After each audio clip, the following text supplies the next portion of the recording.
Benedict XVI stunned even his closest advisors by resigning as the head of the Roman Catholic Church.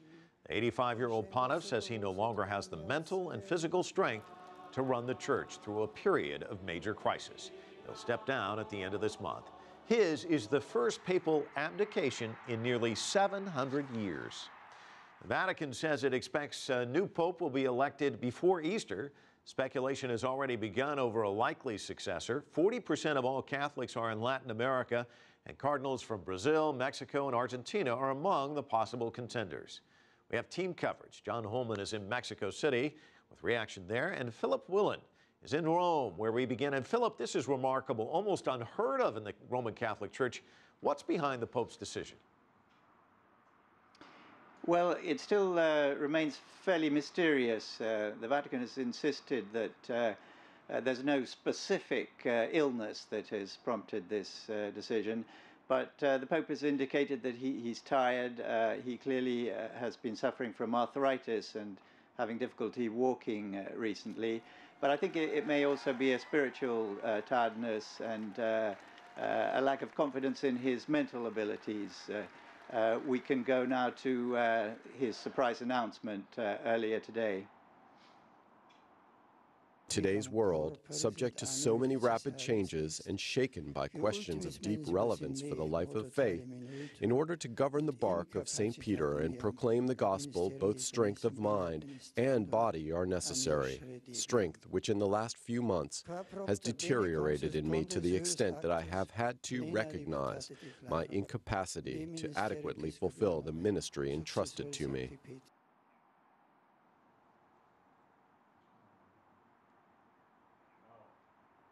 The Pope has indicated that he intends to move initially to his summer residence in Castel Gandolfo, but subsequently he will move into a cloistered convent inside Vatican City.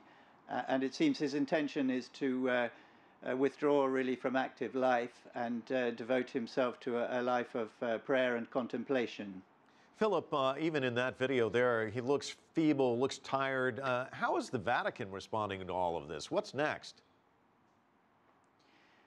Well, it does seem that everyone has been caught by surprise over this. Very few intimates appear to have been aware of what was going to happen. And the very fact that the Pope made the announcement without any prior warning in Latin during a meeting that was not purely devoted to this momentous development is also an indication of the way the Vatican views modern communications.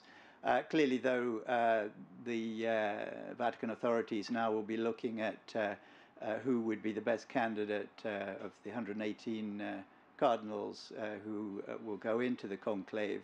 And who would represent the areas of the world where most Catholics live.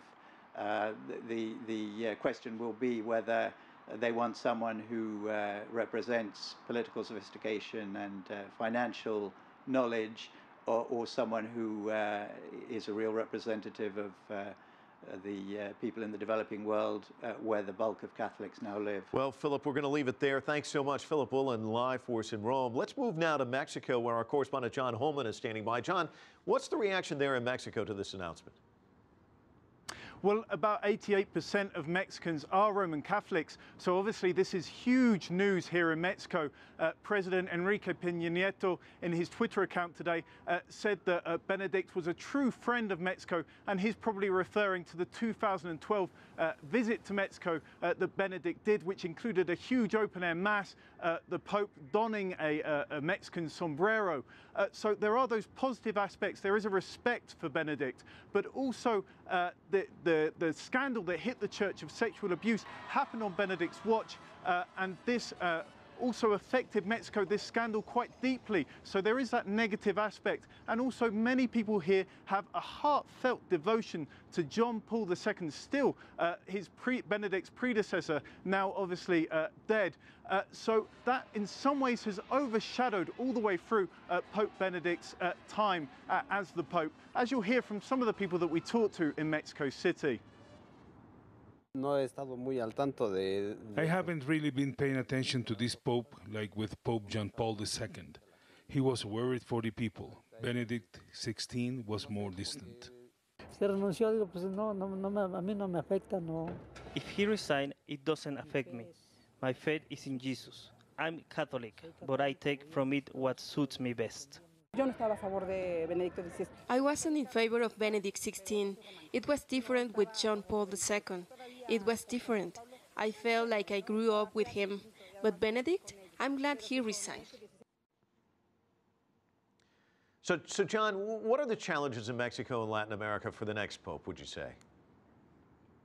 Well, Mike, about 40% of the world's Catholics are actually in Latin America, so it's a hugely important region for the next Pope, but it's also a region with challenges. Catholic numbers are going down in this region, and that's as newly imported or more recently imported religions are eating into those numbers. Evangelical Christianity, Mormonism, Jehovah's Witnesses, all are starting to take a hold here in Latin America and in Mexico in particular, as the Catholic Church is increasingly seen as out of date, old-fashioned and out of touch with people's aspirations here in Mexico. For some people here in this Mexico and this region. So that's going to be really the challenge for the next Pope. And one way that could possibly resolve that is for a Latin American Pope possibly as the next Pope. There are one or two candidates from the region, but you have to remember that that's probably quite unlikely since there has never been a non-European Pope. All right, John Holman live for us in Mexico City. Thanks so much.